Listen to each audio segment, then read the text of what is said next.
I always think that. That's great, thank you. All right, good evening, everybody. We are here for our Thursday, March 2nd, 2023 regular school committee meeting. I would ask for those who are here in attendance if you'd like to rise for the Pledge of Allegiance. I pledge allegiance to the flag of the United States of America and to the republic for which it stands, one nation, under God, indivisible, with liberty and justice for all. All right, so the first item on our agenda this evening is public comment. If there are people here for public comment, I would invite you to come on up. And I know you know the drill, but we do 3 minutes, up to 15 total, 3 minutes per speaker. Your name and town of residence, please. My name is Jamie Vronka. I live in Hopkinton, Massachusetts. I am here as a member of the CPAC board, the Special Education Parents Advisory Council. I want to suggest that everyone watching please consider emailing the selectboard@hopkintonma.gov regarding your support for the school committee budget that they passed last month. Last month? Oh, now it's March. It was February, right? January. January. I thought so, January. On Tuesday's meeting, the 28th of February, the select board stated that they expect cuts to the school budget. This is in contrary thought to what they said at the January 12th meeting in the auditorium in the school with the school committee, select board, appropriations, and a historic number of parents, community members, and teachers that came out to protest cuts to the school budget, specifically to special education. At that time, the select board stated that they supported not cutting the school budget support of special ed. Cuts to the school budget at large will cause cuts to special education and support to all students, especially our most vulnerable students. Hopkinton is a high-ranked school system because of our educators and because of the support and work of everyone supporting the school district. People move here for the schools. Cutting anything from the very hard-fought budget approved by the school committee in January will cause significant damage to the trust of teachers, parents, CPAC, and our children. As Muriel said on Tuesday, there is value in diversity in town. That includes supporting our most vulnerable students. Growth in our schools is exploding. We've been talking about that every meeting. Please, every voter in Hopkinton, email the select board to voice support for the budget the school committee approved after removing the cuts to special education and staff. Thank you so much. Thank you. Any other for public comment? That moves us into recognitions. Does anybody have any recognitions they would like to share? Yeah, yesterday I was really, really lucky to have been asked to be a judge at the high school science fair. And the work that Mr. Bishop and his science staff does is absolutely incredible. Like, I've worked in science for a really long time, and the projects that the students did were more impressive than many of my colleagues in various places I worked. And that is, I told Mr. Bishop that if I could, I would have taken some with me to my own research. There was a group that did lactate as an immunity producer. There was a group that looked at viability of microorganisms based on road salt. The stuff, the breadth and the scope of what they looked at was impressive and incredible, and every question I was asked they were answering, and it was just really wonderful. So I hope other people got to check it out, but if not, I'm sure that there is a recap of all the projects that they did. It was incredible and really outstanding work, and I want to thank the science staff for supporting those kids and Mr. Bishop's excellent leadership. I want to totally second that, because I went to the science fair yesterday. You know, it's like every time we need an injection of positivity, Yeah. we just connect with our kids. They're amazing. But what Ms. Murphy has done with this program, they have over 100, I think, students this year. And it's phenomenal. I completely agree. I was blown away. I talked to kids about, artificial intelligence, solutions to detect usually misdiagnosed brain tumors. Talk to kids about diabetes, treatments that are potentially toxic to unborn babies when the mothers take them, and how they're, tracking defects in planaria, and it's just fascinating. And not only were they incredibly well versed in their topic, but they were like amazing communicators. And I know we're going to talk about the middle school program of studies tonight, but the work like we do in drama, that we start in drama in the middle school and then give these kids the poise and the ability to speak, it was amazing. So they were confident, Yeah. well-spoken, really knew what they were talking about. And like one of them was like working on something that possibly could benefit immunocompromised folks in the future. And I was like, I really hope that this is where your future goes, because we need you guys. We need all of you. Excellent. Really impressive. So I also had a recognition, and mine is for, I made a purchase. I got a couple new shirts today from the Shop. It's an amazing, their products are awesome. I got actually a couple of other things that I'll be previewing the next couple meetings. But the kids just do such a great job with that. So polite and thankful, great customer service. It was a highlight of my day, and wholly recommend it to anybody who has not done it. You can order it through my school bucks. Periodically they pop up outside CVS too. Anyway, appreciate them. That moves us then, if there are no other recognitions, Robert, into your report. Thank you. So as we've already touched upon, the Regional Science Fair took place yesterday night inside of the high school. It had over 30 projects on display, and Holly, being one of the participating judges, got to see the amount of fun and also learning that goes on within the fair. The winners of the regional event will be announced soon, or they've already been told. It was happened later today. They have been. I'll give them to you. We can do a public announcement I'll give right now, or No, should you can should I keep continue. going? I'll pull Okay, them up we'll come for you. back to that. Those selected will advance to the state event, and then in the upcoming weeks, 8th graders through juniors will be able to pick their course selection for the upcoming school year. Course selection will be open on Tuesday, March 7th. Also happening soon is the second round playoff hockey game on Sunday at 2:10. And the high school drama production, which will be showing The Women of Lockerbie. They have shows on Thursday, Friday, and Saturday of next week. On Thursday, March 16th, Student Council is running their 3-on-3 basketball tournament. While there's a lot of controversy going on about who will win, everyone seems to be in agreement that Mr. Bishop's team will not be making it out of the first round. And finally, the class of 2025 and 2026 are selling tickets preparing for their spring semi-formal.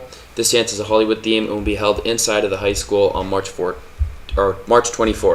There's the winner.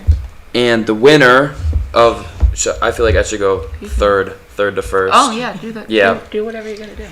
In third place, studying utilizing hypermagnesemia to understand the impact of neuromuscular blocking agents on, Carnohabitus elegans, a safe novel automated model for paralytic drug testing by Sri Akashmi Venkatesan. In second place, the next step pollution level prediction using custom recurrent neutral networks by Brianna Malou, Tomo Oga, and Avni Daga. And then in first place, electric extraction of dawsonite from ocean water, efficient saltwater mineral recovery through electrolysis by Dylan Strick, Riley Blair, and Disha Madurner. So congratulations to them, and apologize for butchering the subjects. Those are things I'm not even sure I know what they were. Robert Litzelbrod and I were there today, and on our way in I said, we're going to learn 30 new words. That was on the first presentation. All right. Thank you. Any questions for Robert? Thank you. Always love your presentations. Thank you. That brings us into our financial report. Mrs. Rothermere. Thank you. As you can see projected on the screen, what was in your packet right now, we are running at a very slim margin of being on budget. We're 45,000 over in payroll, however, we're 46,000 under in expenses as we are right now. So we will continue to watch as spring rolls along. The accounts that we are watching the most are some of our sub-accounts. Illness does continue to be an issue in some of our schools, so we do have at least 2 buildings where our sub-accounts have gone way over budget. So this includes a projection that will hopefully hold through the end of the year, but we'll continue to watch that. And then the other account is custodial overtime. because again, that is another one that has been affected by illness. So we're continuing to watch that. We've been working with the custodians in that maybe the buildings are not 100% cleaned. They may be broomed, but just to try to reduce that over time, they'll be cleaned of germs, if you will, and trash, but it may not be as thorough as a full shift custodian may do. So those are some accounts that we're watching. Come spring, we also seem to get flower fever, so those sub-accounts may continue to go. So. Questions? So I do have, there was a request to look a little bit at some of that debt tool, if you will. It's a lot of information, but I can put that up on the screen, kind of go through. Thanks for turning that around in 24 hours or less. I didn't expect that today, yeah. Well, we'll see. Let Did me you? see if I can make this view a little We all better. talked about it, right? But no, I didn't realize. It's so much information that it will not fit on a slide. So just to give you an idea. So this is looking at the projects and what the current debt is, and then the tax impact. And the tax impact is based on the average $753,000 home. And this information is pulled from a financial tool that the CFO, Tim O'Leary, put together. So again, it has a lot of information. I'm just trying to capture some of the important pieces, if you will. So this very first line is what is our existing general fund principal and interest. So as of 2024, for next year, is 73 million roughly, and that tax impact of the existing debt would be $832. And again, that's on that average home. When you look at the projects that have been requested for FY24, we have the sidewalks, which would have a tax impact of $10, architectural and engineering for Fire Station 2, which would have a tax impact of $2, the HVAC for the schools, which would have a tax impact of $25, the Hopkins School addition, this would be the feasibility study, less the 2.2 million of stabilization. That has a tax impact of $7. Reconstruct Pratt Way around the Fruit Street fields has a tax impact of $4. And reconstructing the Evergreen and Mount Auburn cemeteries, which has a tax impact of $3. So when you look at the total proposed projects for FY24, just the ones requested, the full amount of the tax impact would be $51. So for FY24, what has been requested, that 51 would be added to the 832 of existing debt, and that would be your impact for 24. And then you can see as the years go on, that debt continues to go down, tax impact continues to go down. What Mr. O'Leary has been presenting is really looking out into future years.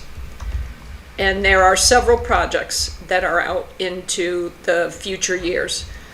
And you can see with each line, and there's multiple lines, with each line it has the tax impact. So in 25, the public safety radio system, tax impact of $41, Station 2, tax impact of $46, Station 1 upgrade goes out to $26. So you can see that these continue to go along and be impacted in the year that they've been requested as part of that 10-year project. Center School reuse plan in fiscal year 28 has a tax impact of $184. Then when you get down to the Elmwood School project, and the way in discussing this with Mr. O'Leary, rather than put the full amount of the full project in 1 year, we broke this out into 3 phases because we wouldn't incur all that debt in 1 year. So this represents breaking that out into 3 phases, $40,000 a year over the next 3 years, starting in 25. And it's $40,000 a year because, again, this is still not a determined cost. So that's why we're looking at it that way. So you can see the tax impact will begin at around 369, and in the peak year will, which is fiscal year 27, would rise to 1,089. So that's the Elmwood School project. Looking at the Hopkins School, again, this one would not be phased in terms of the debt because that is a faster build. That is about an 18-month to 2-year build. So that impact would be $405 in the beginning and then declining. So when you add all these up, the other one of note is the HVAC district-wide. These are all the remaining HVAC projects that we show on that 10-year capital plan. This is 5 years all in 1 year. So that's a little deceiving. Even though the tax impact is small, it wouldn't be 2.7 million in fiscal year 25. So it's all spread out depending on the age. I understand the rationale behind it, but that's just kind of something to keep in mind. So when you add up all the future projects after fiscal year 24, so then you can see what the tax impact starts in 25 at $1,000 and then continues to grow as projects continue to be added on to that. So that's kind of the tax impact that you keep hearing in the community with the select board. But again, these are not vetted projects. They're not approved projects. It's really just kind of a look ahead, which is a good thing for the community to see and think about. The other piece to keep in mind in terms of the school projects, so for instance, the Marathon School and the middle school renovation, the district-wide study was put together using the assumption of the class size guidelines of the school committee.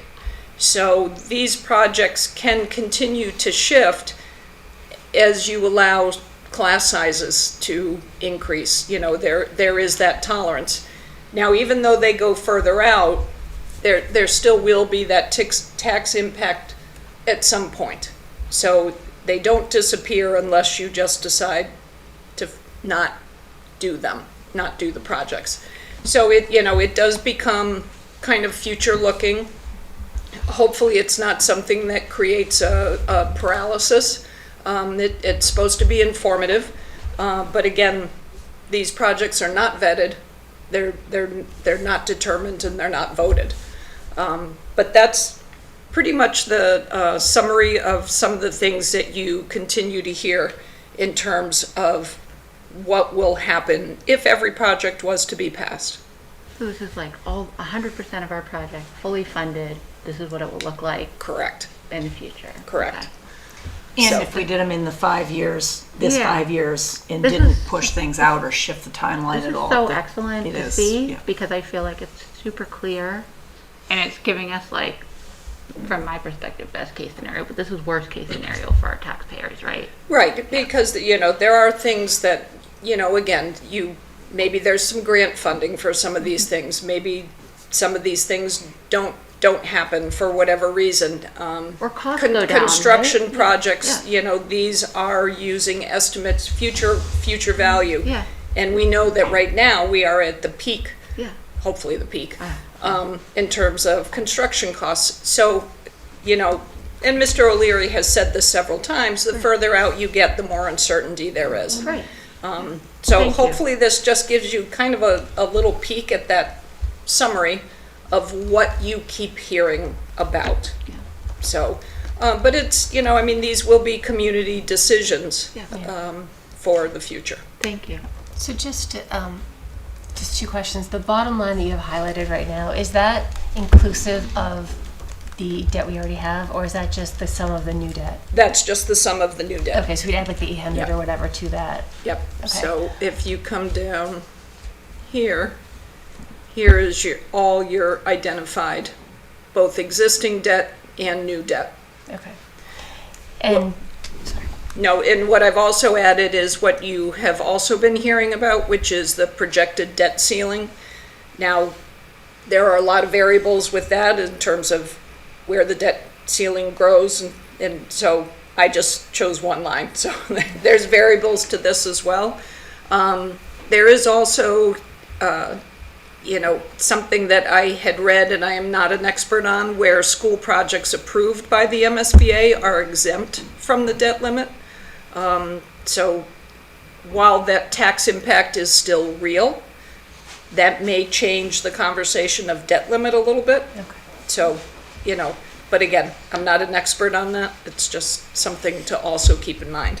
But again, these are a lot of future conversations. It's for the community to think about where they want to be, what they want their schools to be, and which projects will be approved at what point in time. So assuming that the debt limit exemption exists for MSBA projects, would that then not impact our bond rating? Is that the assumption? So, If it were true, in fact. I know. and again, I believe that is Okay. true, but again, I'm not an expert in all this, and these are Mr. O'Leary's numbers. Yeah. So, but, that's a piece of the equation that could come into play. Yeah.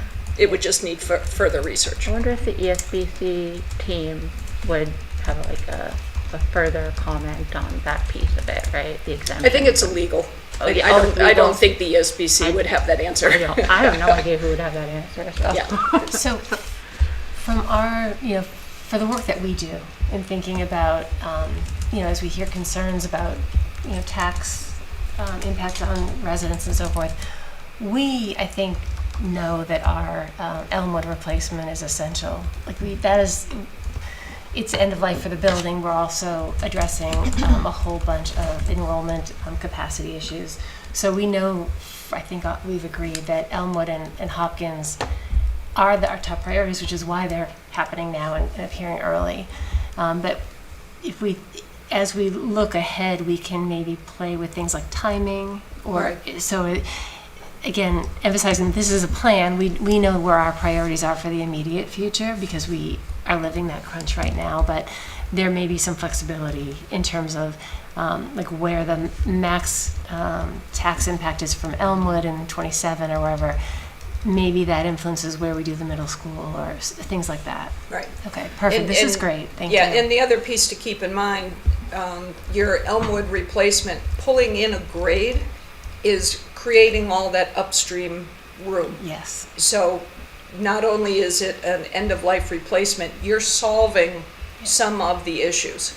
So you'll be able to have some space in the middle school pulling that 6th grade down. Yeah. So the high school can already begin to use unoccupied space without any construction. Yes, exactly. So it's a matter of how far and how long can you make that work. Yeah. But pulling that grade down into the Elmwood gives you a lot of relief in all those other buildings. So it is essential not only for an end of life, but to give you that breathing room.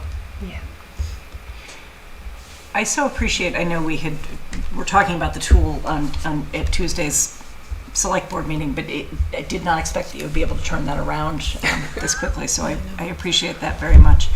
The other thing that I know that we have talked about is the potential for some of these projects that we have to incorporate some kind of fundraising, sponsorship type of money that would pull it out of then where the impact is for some of this. Correct. Yeah.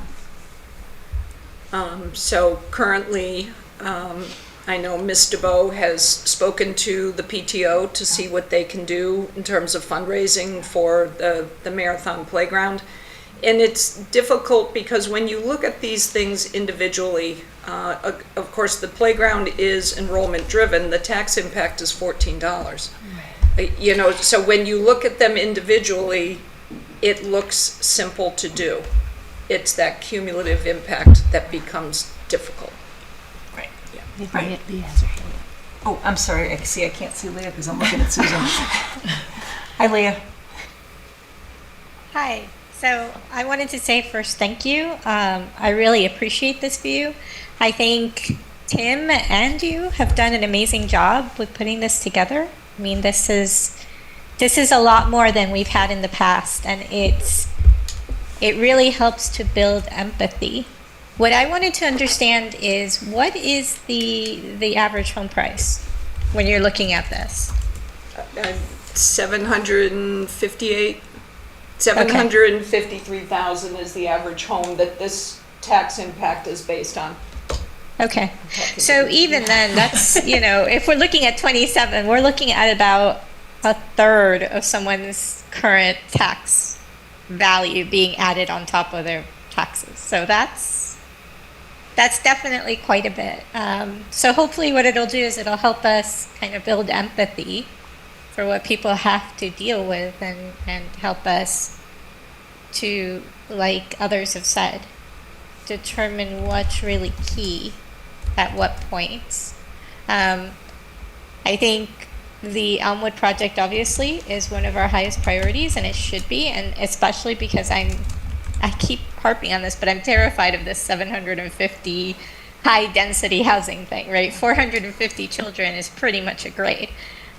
So I think building our capacity as we can with our current plans has to happen, because otherwise we might end up in a situation where our schools are already over capacity, and now we're adding all of the children that come with this new housing project that we are probably going to have to create. So, thank you. Other comments or questions? This would also be considering like the town population staying exactly the same, right? Not adding any new taxpayers, because then the burden would theoretically decrease, not significantly, or Right, so, right. yeah, okay. So it's like this, all the dollars in today's dollar valuation, we're carrying that forward regardless of what happens. This stays the same. I know when we spoke to Mr. O'Leary Tuesday, he thought it would be useful for all of us to be able to see the tool. So if it's possible for you to share a copy, that would be great. I think everybody would like to see. We can see it, although some of us better than others. So be useful. Yeah, I will share it. I've already made changes in there, so you can go in. And I kept it very basic. Like, I didn't change his interest rates. I didn't change the borrowing. Really just used his assumptions. Yeah. So and again, the credit for this tool really is to Mr. O'Leary. So this is just a presentation of what that tool can give you. Thank you. Thank you. Thank you so much. Okay, that moves us into the superintendent's report. Based on the email that went out earlier to the district, I think there are a lot of people who have been anticipating with interest the superintendent's report.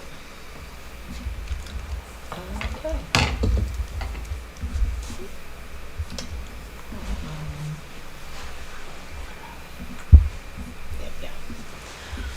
All right, so this is a little bit different from one of my typical superintendent reports, and it is because I don't know that 48 hours ago we anticipated this, but when we attended the select board meeting on Tuesday evening, I think we got some surprising news about the school budget, and so I really wanted to do kind of a deep dive into the impact of that news, and that's what I'm going to share with you this evening.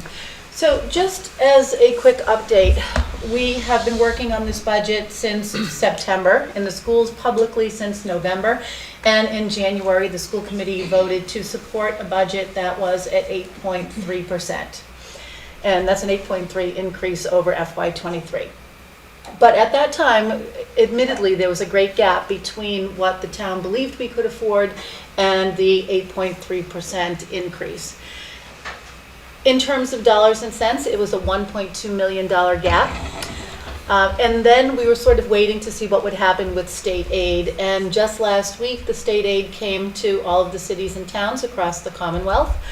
And things worked out in our favor there. Mr. O'Leary had budgeted $10,680,000 for receipts, and when the cherry sheet came in, it was at $11,491,000. So the gain to Hopkinton there was $811,000, so good news. And then Mr. O'Leary's assessments were set at $507,481, and when they came into Hopkinton, we were at $398,619, so another gain of $108,862. So overall, when we were looking at that $1.2 million gap, and these are, still technically tentative numbers, but we are looking at having closed that gap at about $920,000, which is pretty amazing. So as of sort of last Friday, we were really only $280,000 apart in terms of achieving this budget at 8.3%, just kind of reconciling it and making sure that we were all on the same page with the town. So I think at the end of last week, we were all pretty thrilled in the schools to see that we were on track. What I've put on the screen for you here is just a copy of what that cherry sheet looks like. So the first are the estimated receipts, and you can see down at the bottom the $11,490,752. And you can see up at the top that these are the ones that are earmarked for education specifically. And then you can also see the numbers that came in for, estimated assessments or charges. And down here is the $398,619 I just described. So good news all around until we were at the select board budget meeting, and it really did take me by surprise that we were at 8.3 for so many months in a row, and then the select board requested that we reduce that budget back to a 5.1% increase. And while going from 8.3 to 5.1 doesn't sound like a lot, that 3.2% in the Hopkinton Public Schools translates to a $1.7 million reduction. So that's the dollars and cents numbers. If we think about what that means, and we think that kind of a median teacher salary is about $72,000 for a single full-time equivalent educator, what we're looking at really is reduction of 24 FTEs. Now, to take 24 teachers or administrators or paraprofessionals out of your school district is really debilitating. And if we think about where we were in November, when we were thinking about, okay, we were kind of in disagreement about 168,000. Now we're in a place where 168,000 isn't on the table, but 1.7 million is on the table. We are in a very dire situation right now, truly. And I don't want to kind of smooth it over as something that's going to be easy to achieve, because sincerely, it's not going to be easy to achieve. So these are our salary asks. These were all of the things that we had put into the FY24 budget. And you can see that there were 9.4 FTEs in student services, 7.85 FTEs for instruction related to enrollment growth, instructional program enhancements, we were at 1.0, and then administrative and support enhancements at 1.4. And as I go through this, I will indicate places where we as an administrative team, we all met this morning at 8 o'clock, feel like we could, or we would need to make reductions in force in order to get us to a $1.7 million reduction. So on this slide right here, we do have a 1.0 FTE, and we would be able to take a custodian out of this, and I only put the custodian here because we will go more into depth in some of those other categories on the next slide. But I think an important point here is that even if we were to take every single thing that we asked for out of this budget, everything, we would still only be at about $1.3 million. So there's still $400,000 left there. That means that you're really digging deep into your teacher workforce. The other thing that we're going to see when we get to student services is that a lot of those things are non-negotiable. Some of those positions are positions that are required by law. So even if we thought, well, let's just take the asks off the table, you cannot do that. And so, Dr. Kavanaugh, the one custodian, I believe we just heard Ms. Robin say that we need to pay overtime. We have to clean the schools. We're already compromising, right? And because of just illness and things that happen in life, because we run very lean, because we watch our budget, we're already paying overtime, so we're not, it's a false savings, really, because we can't not clean the school. It is kind of that false is savings, correct. yes. Okay.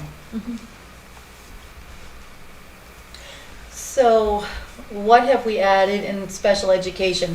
These are all the things that we've added this year, and you know that we put the OT and PT back into the budget. So I've highlighted that in orange for you. Things that we believe right now that we could take out of the special education budget if we had to.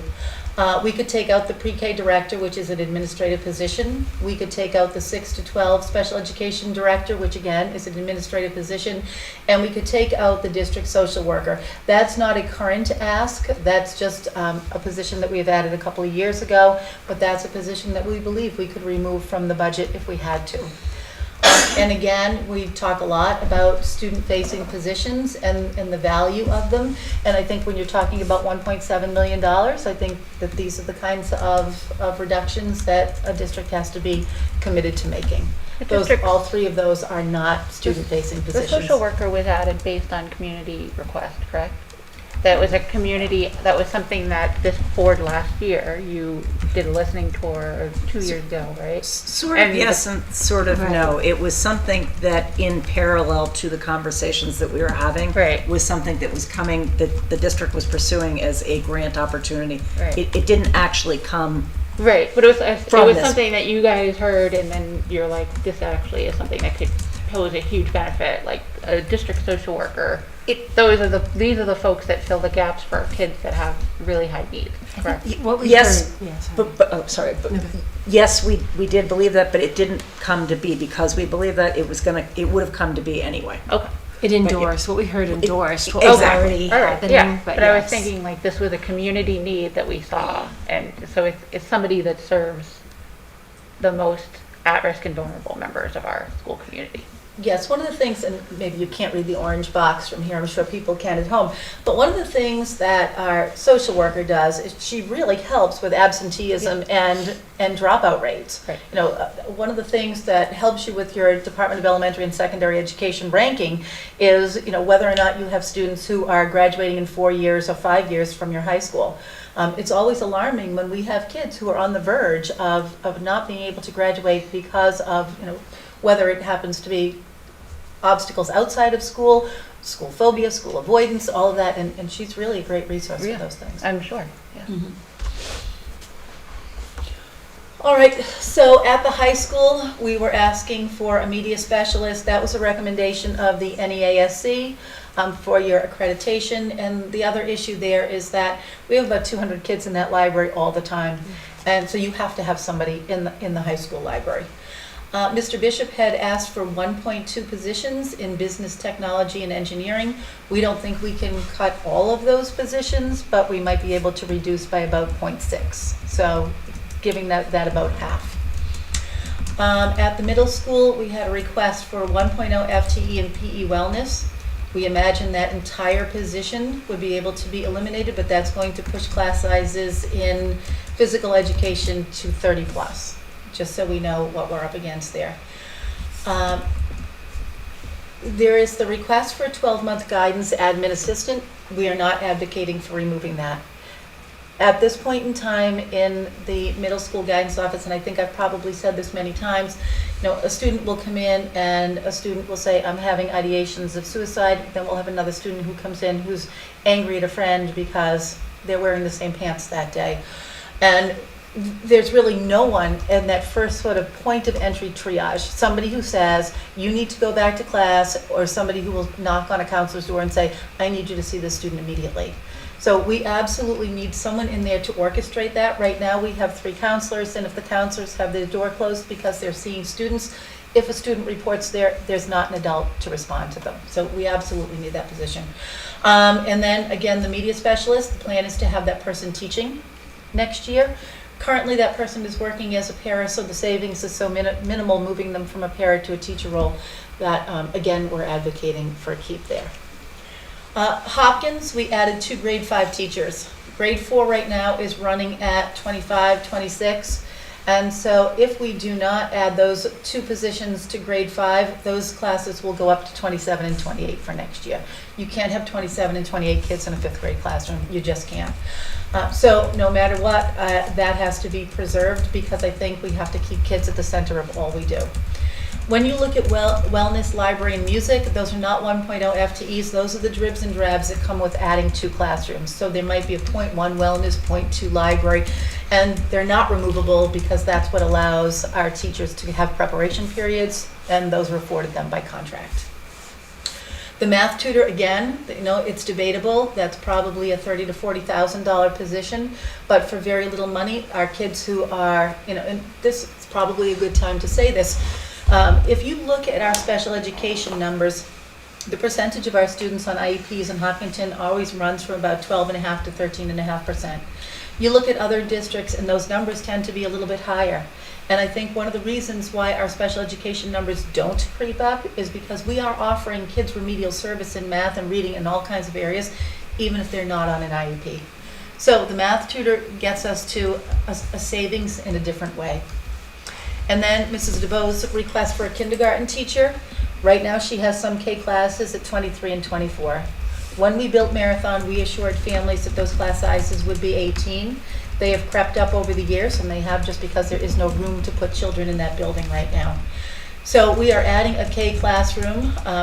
Hopefully, our addition is going to be ready sometime around October, so we'll be able to, we might start that classroom someplace strange and then move them into one of the new classrooms. And again, the wellness, art, and music, they're all dribs and drabs to accommodate the new classrooms. But I can't, it would be unconscionable to have class sizes of 23 and 24 in kindergarten. It just is. So as we look at student services and the original asks at close $669,000 and $188,000, this is in expenses. The one thing that we were saying that we could take out of this would be the $78,000 for an additional school bus. So that's something that could go. You think that's feasible given our enrollment growth? And I mean, to me, the bus. I will let the expert answer that. I mean, we have like traffic issues. We have crowded buses. Occasionally coming out of the pandemic, we've had behavior challenges in the younger grades on the buses being closely packed together. It's not great. Not great. Okay. There's really no other words. Are our buses at capacity? Well, there's 2 things you have to look at, both capacity and time. Yeah, right. So the way we are running the buses, they're all very tight. Yeah. So adding that bus was to give some breathing room and to allow for enrollment to continue to increase. Yeah, there's like layers to it, right? Yeah. To be clear, I'm not in support of cuts in general, but when I think about the bus specifically, I think about the number of parents who are going to be frustrated by the additional time that it's going to cause, or the number of kids squished in, who will then pull their kids off the bus, which will then compound the traffic issues that we already have on Hayden Road, well, and over Elmwood as well. It just, and then in some cases they're running across town to go from one school to another. I feel like in an ideal world, we would be able to do something to add rather than subtract. I know we're not in a place where we can add to our budget, and I know that we were very frugal in trying to get to where we were back in January, but some of these things I think have costs that are not monetary to the schools but are quality of life to the town, that I have concerns for people on.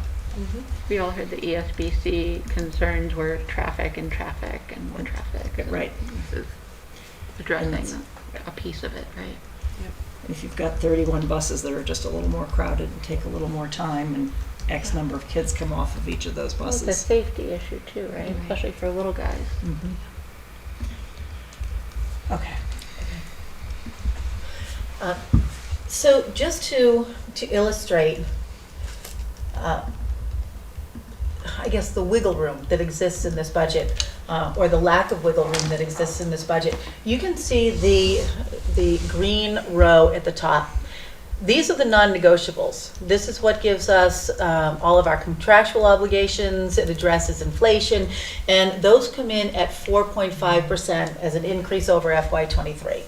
So if you're looking at that, you realize that there's only 0.6% of wiggle room, which means that if some of those things are things that we can't possibly take out, we are going to have to start digging deep. And you're going to see some of the ideas that the administrators threw on the table this morning in ways that you could recoup.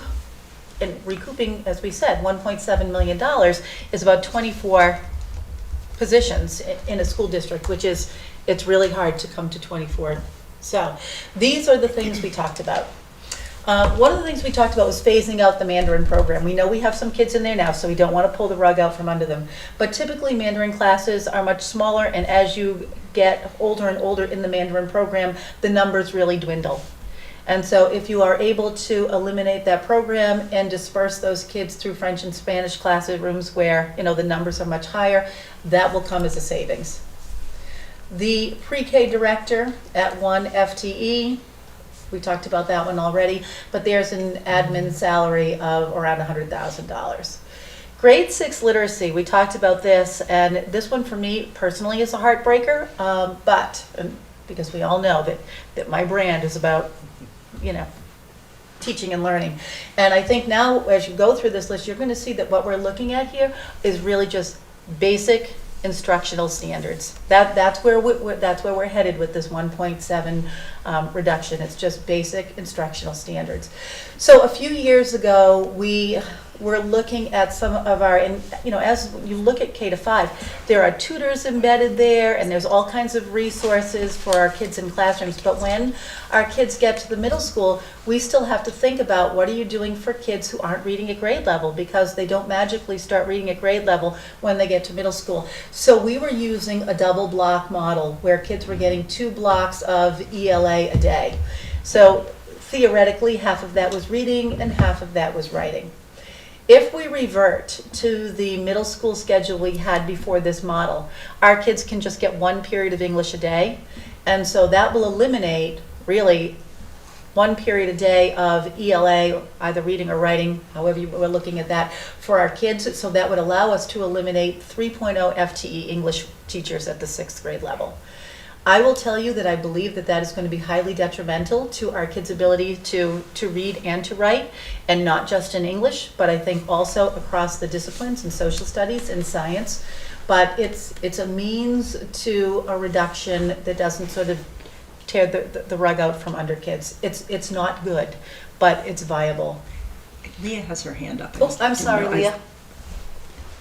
Oh, it's okay. I think one of the points I wanted to make was that in the previous slide, when you were talking about those 4.5% contractual growth, that was already a case of robbing for the future, right? So the teachers were hugely understanding when we did their contracts, and they allowed us, despite the fact that they worked so hard during COVID, they allowed us to give them a smaller cost of living raise because they knew the town was in so much trouble.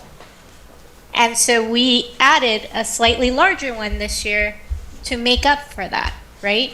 So every time we do this, we're just pushing forward, and next year the percentage in order to get us up to level is going to be higher. Like I know, I understand the frustration of the overall budget, but we keep robbing now and pushing some really important things to the future.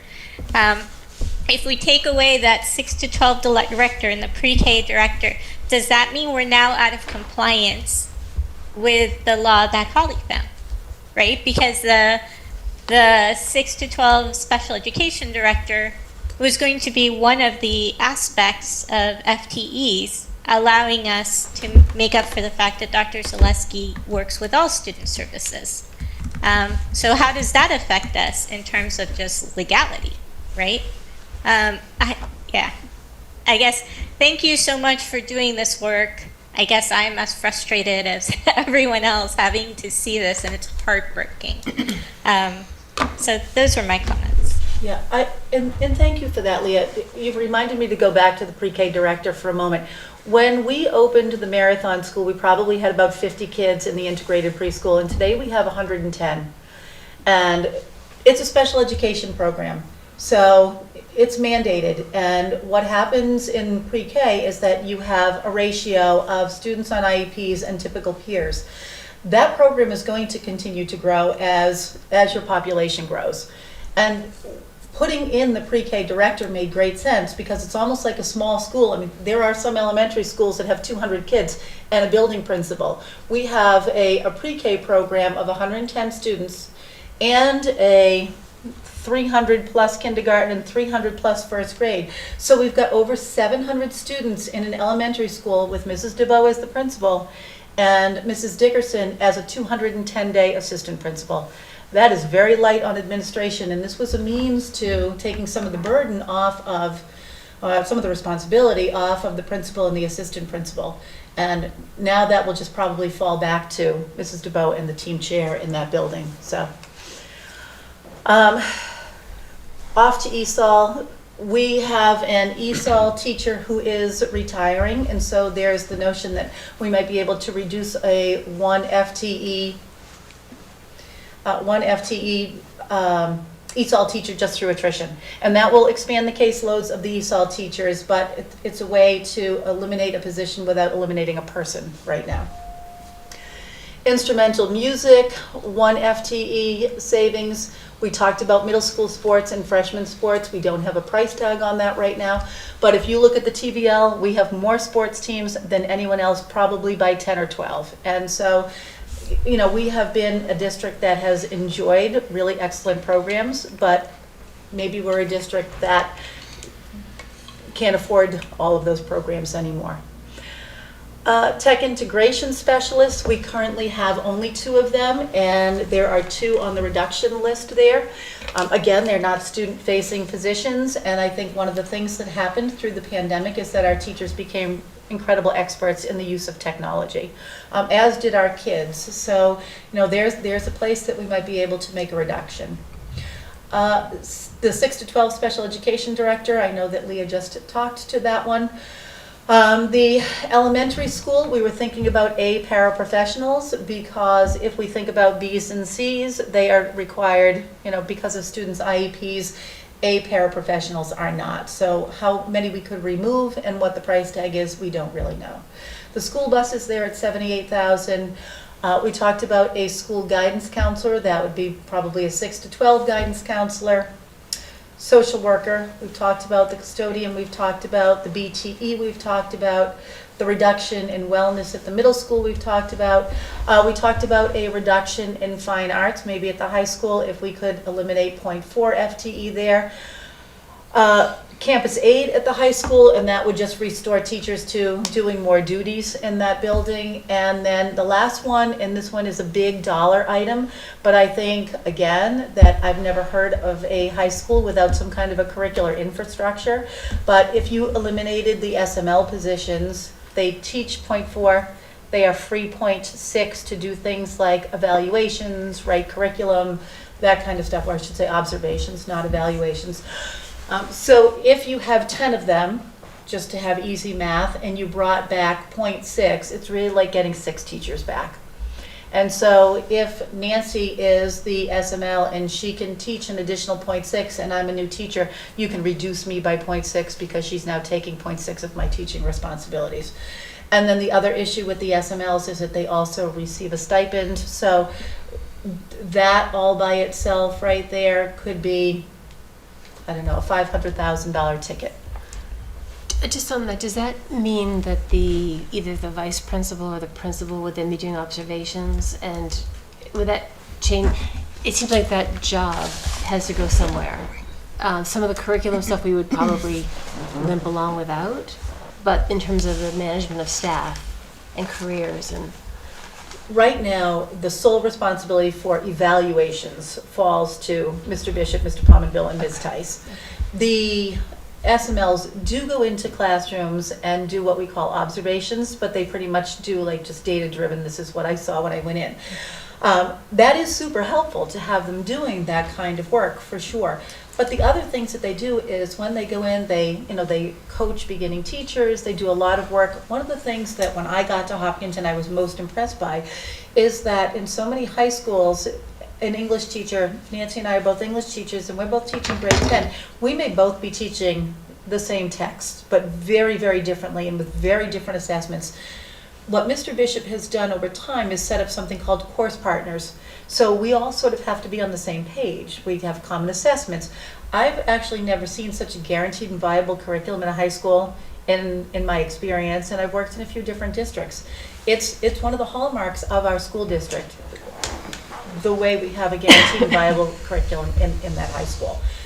I will tell you that it's not going to hurt you in the first 2 years, but it will certainly erode curriculum instruction over time.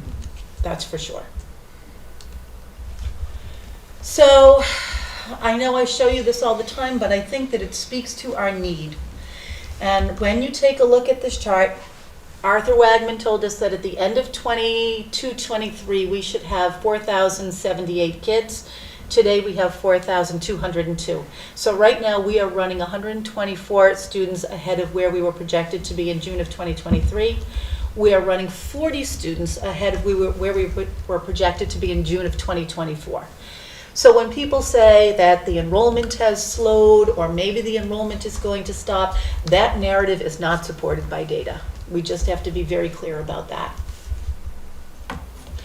And then we also have to talk about need, because when we have a budget that reflects, ESOL teachers or social workers or special education teachers, these numbers speak to why those people are there. In 2010-11, we had about 15% high needs. Today we have about 30% high needs. It's really critical that we look at those numbers because I always talk about every time you have an increment of 20 kids, you need about 1.4 FTEs. But that does not account for if you had 20 English learners who came in, you would need at least another 0.2. So we have to be really, really careful at how we're looking at our numbers and our needs. Now, all of that said, over vacation, and I'm not sure if this is just a sorry coincidence, I was looking at some of our MCAS ranking because the state has a beautiful tool where you can go in there and just look at where all of your kids are ranked. So the Hopkinton Public Schools, and this is your percent meeting and exceeding expectations rankings. That's what you see there. And so where we are ranked for grades 3, 4, 5, 6, 7, 8, and 10 in MCAS ELA, grade 3 we were ranked 6th, grade 4 4th, grade 5 3rd, grade 6 5th, grade 7 8th, grade 8 4th, and grade 10 5th. I can tell you that in those rankings, never do we exceed being 10th in the state. Never. So when you look at the thing that says 11 at the top, I'll explain why that is. So maybe the first ranked district in grade 3 had 91% of their kids meeting or exceeding expectations. And then you go down to the second ranked and there's a tie because 2 of them were at 89%. So we are ranked 6th, but there were 11 at the top, or 4 at the top, or 5 at the top. So even when you say we are in grade 7, for example, that we are among the 15 at the top, we should be very, very proud of those rankings when you consider that there are 351 cities and towns across this state.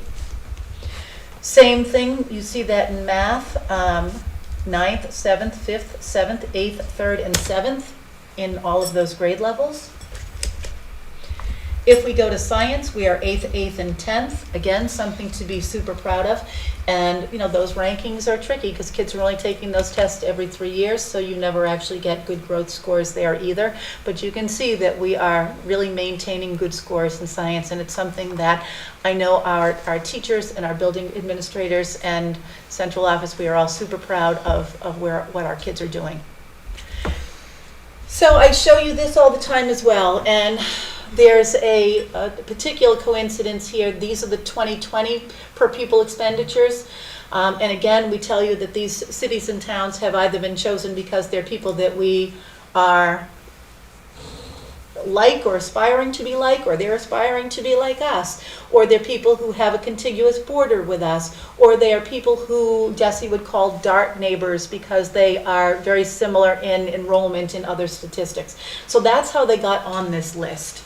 Hopkinton is 32nd on this list, and I think if you looked at us in terms of per pupil expenditure across the state, we fall very, very low on that list, even when you incorporate the entire 351 cities and towns. So we were 32nd on this list in 2020. We are again 32nd on that list in 2021. Once again, Weston is at the top with a $30,000 per pupil expenditure, while we are at $15,870. The great coincidence is that if you look at the niche ratings, Weston happens to be number 1 with their $30,000 expenditure, and we happen to be number 2 with our $15,000. And I always go a long way to say that we are getting a lot of bang for our buck. So to be cutting any flesh off of the bones right now doesn't feel very good, because what we can tell you for sure is that if we go back to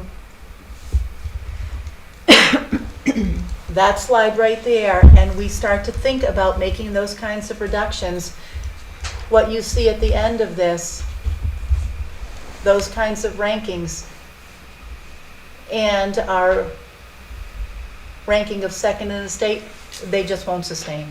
We absolutely positively know for sure. This town is already getting a lot of bang for its buck. To take $1.7 million out of this budget is going to be incredibly detrimental. $400 per student. It's another $400 off our per pupil expenditure. And like that's average too. So we're seeing like more needs per student. So our need needs to increase with the needs of the students. It's very frustrating to see that these are cuts that will have an immediate impact and a long-term impact. And the surprise was unnerving Yeah. on Tuesday. Oh yeah. Could you put the list of cuts? Yes. Back up, please. I think the thing with the per pupil expenditure and the achievement that you and your team, and the teachers, the whole community has been able to accomplish, I think what it says is that our productivity as a district, our effectiveness as a district is not the sum of individuals, it's more than the sum of the parts. And I think for me, the way we get at that is through systematic approaches to things, like taking the SMLs out. You know, that's significant. That's going to make this system not work, not Correct. enable us to use that lower dollar value to produce this That's right. the outcome. So when we look at things like social workers or the guidance counselor, those make me very nervous when we see the changes in our socioeconomic profiles. We see, which have changed significantly in the last few years. We also see our students struggling with mental health, you know, all sorts of concerns there. So, you know, as I look at like the director positions that were proposed for this year, again, those are the ways that we have been incredibly smart about using systematic approaches to delivering more than the sum of our individual parts could possibly do. You know, if we had $30,000 per student, I can't even believe what we could do, but we don't. but we have been incredibly disciplined and creative in how we've gone about this, and it is, you know, maybe we can make, as you said, a year or two and maybe not feel things, but if we take apart the system, That's right. then we will see dramatic decreases in output. I think it will first. It will hit all of our kids that are vulnerable. Like all the vulnerable kids will get hit first, and then the rest of the district. Because we're talking about the supports, such as, you know, a social worker, guidance counselor. Those are the folks that identify those kids early. It depends too who you say is vulnerable. Like I look at the BTE I mean, vulnerable stuff. can mean business- socioeconomically vulnerable. It Right. can mean English language learners. It can mean kids that have unidentified learning disabilities. All of these things, right? I think of all of the vulnerable kids. That's what you see in research, right? Like when you have underfunded schools, it's the inequities show up first in vulnerable kids, and then the rest of the district, right? I do worry about the sort of the magical middle, like, Yeah. you know, because I Right. think that we do Yes. have some legal obligations that we can't possibly cut to support some of our lower, agree. and some of our advanced learners will probably fly, or at least, try to fly, with or without. But we have like a whole chunk of students in the middle who will suffer tremendously, I think, from this kind of cut. Well, the vulnerable students can also be students that aren't good at advocating for themselves, right? And if you have a class size of 27, 28, that kid is going to get overlooked, not because of any fault of anyone in the room, but because of the way the system is operating. I feel like everybody suffers Yeah. in this scenario. I don't feel like there is any group of kids. I think our staff suffers. I think that the impact of this is going to hurt everybody. It's going to hurt students on every grade level. I think that it's going to hurt students that we don't know are vulnerable right now because they're getting the supports, or they're in a classroom that is appropriately sized. I think the short-term impacts for sure are going to be felt, but I think the long-term impacts we may not be able to recoup. I think that kids who are not having their needs met, whether because the classroom's a little bigger or they don't have their area where they're able to feel successful, the impact of kids not being identified at the right spot, the impact of them struggling in ways where in a classroom of 23 kids, or 27 in some cases, there's not a paraprofessional to have another adult in the room. All those kids suffer, but all the staff suffers too, from every level, from the teachers to everybody who's working with kids in the cafeteria and everywhere else. They're going to see behavioral challenges. They're going to see problems that kids whose needs are being met might not express. And down the road, these kids whose educational impact in FY24 is so negatively impacted, you may not be able to recoup that, even if we had a tremendous amount of money that went into the budget that magically appeared in FY25 or 6 or whenever. It builds on itself, right? Education builds on itself. Thank you. That's the much better way of saying it. Yeah. But in addition to that, this makes me incredibly sad to think about the number of years that work has gone into making this district as great as it is. And I think everybody likes to think about how well we're ranked. The ranking it's a nice thing, but I think it's actually just a small piece of acknowledging that the education that our kids are getting is so outstanding. Yeah. This list is not that kind of excellence. And I know that it pained all of you to even think hypothetically of what this list might have to look like and what would be the least awful things to have to cut. But they're all awful. And Well, it impacts the community at large, too. It- right? In big and small ways.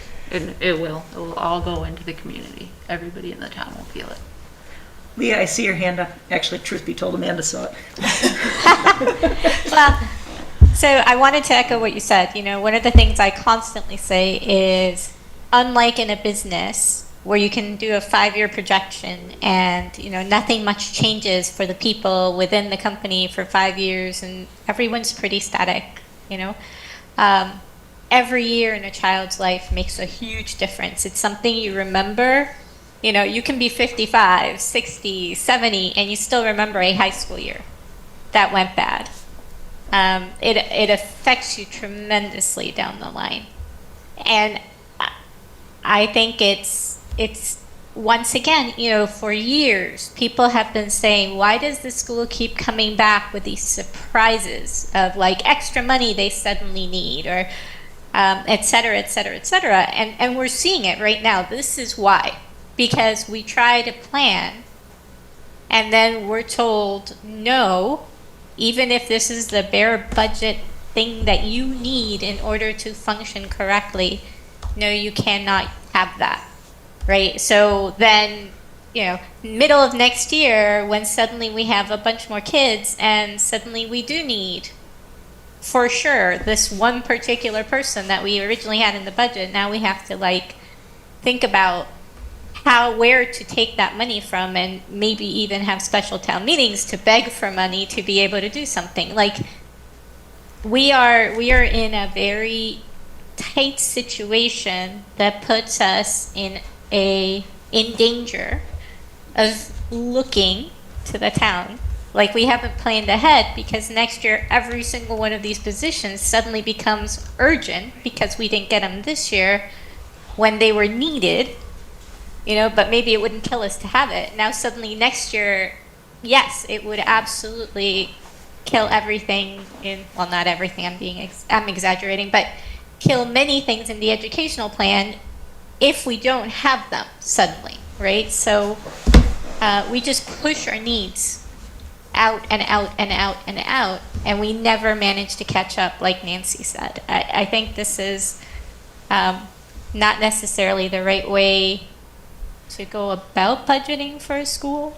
I'm really concerned even about the custodian. Amanda talks about the middle. The custodian is somebody who cleans the classrooms. I personally have a dust allergy. I can assure you that if I were in a classroom where, the custodians were having to do the bare minimum because they are stretched so thin, that dusty bookshelf may cause actual physical issues in children, right? So there's a lot here to unpack and a lot of harm that can be done.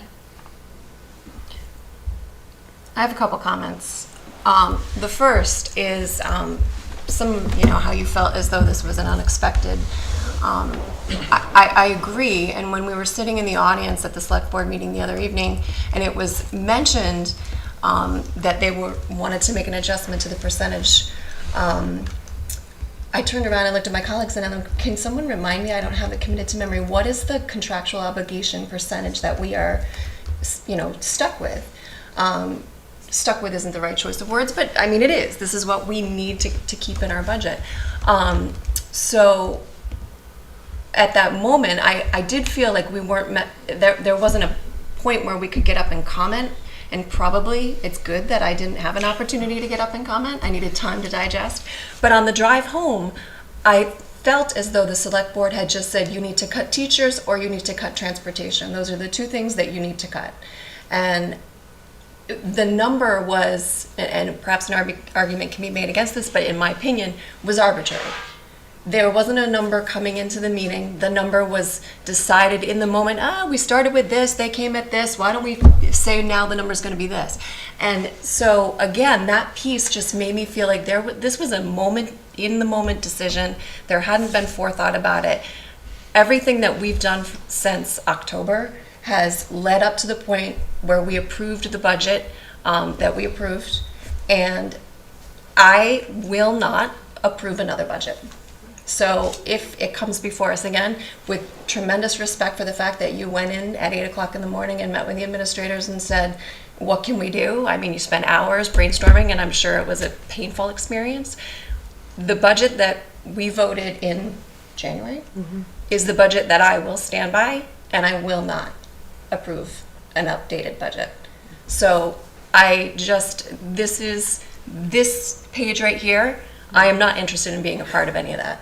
It's off the charts, off the books, as far as I'm concerned. Delete the slide. Exactly. You can delete the slide if you want. I will not entertain an adjustment to teachers and transportation of our students. I won't. Essential. Yes, exactly. We're here, one of our 3 jobs, as we talked about a couple weeks ago, is to create a responsible budget. We did it. We had to come down significantly from what many of the original requests that many of the administrators came forward with at the beginning of the year. And we did so because we knew it was going to be a tight year, but we're living in a 14% inflationary period. We presented a budget that's at 8%. We actually have reduced things that we probably should have kept, but we are where we are. So, I mean, I won't support this. I will support what you presented and we approved in January, and that's sort of where I am. Well, I wonder if, coming out of the meeting on Tuesday, there was no actual vote taken by the select board. So it was conversation. I didn't really understand when I left. I didn't understand what it meant in terms of what we're doing. And what I heard a lot of was concern about the capital budget, and we did a little bit of a preview of Mr. O'Leary's tool, and there are significant concerns about how things are going to play out over time in the capital budget, which it got mixed up. It all somehow this It was a you know unified the message. focus on, oh my gosh, the capital budget, and like as Dr. Kavanaugh pointed out in the beginning of this presentation, based on the money that's come through from the state, the lower assessments than expected, and I don't think anyone has even mentioned, you know, I think there may be some changes in the Eversource situation we don't know the impact of yet. It doesn't seem like we actually have an issue in 2024.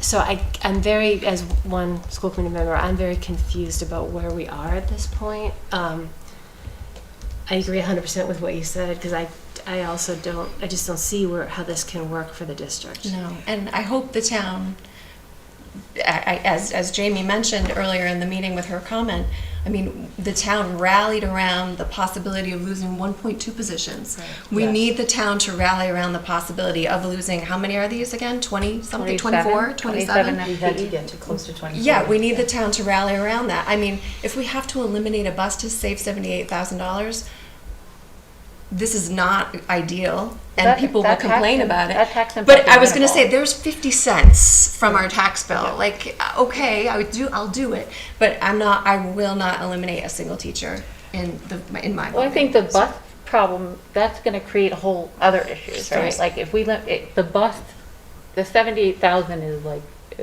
not a significant impact Right. on anybody in the community, Right. and it will cause a lot of problems. Yeah. Like we hear it already. It's going to cause problems. Every one of these individuals are essential to how our school runs, and the way that the community sees education as a priority. Our budget is our moral document.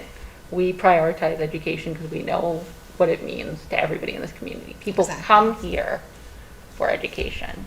What does it mean if we say, okay, we're going to cut all of these essential people? What is the message to the community? We no longer prioritize education. I'm not going to say that. I still prioritize it. You're sitting here. I'm sitting here.